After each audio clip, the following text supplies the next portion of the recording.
The reason why I haven't posted for a while because I was doing a full video about Riverpod, and I wanted to do it well with all the things that are found in the documentation, with some things that they asked me, for example, in the comment section, like the API, how to work with APIs and Riverpod.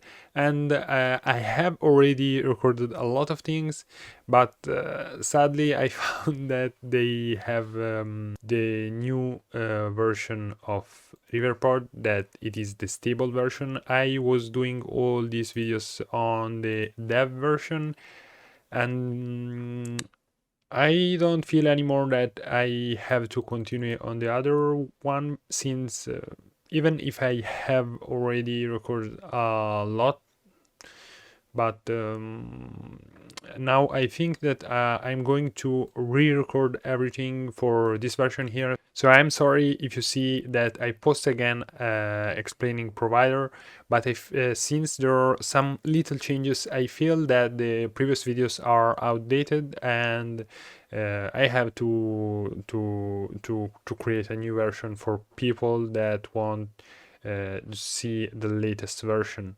And yeah, so I decided to re-record everything, and inshallah I want to instead of recording everything, because previously now I have recorded a lot, for I think more than 1 hour, and I was planning to do a lengthy video about Riverpod, but now inshallah I think that it is better if I release piece by piece. For example, I explain provider, I release a video about provider, and I explain state provider, etc., and I release piece by piece. Maybe it is better.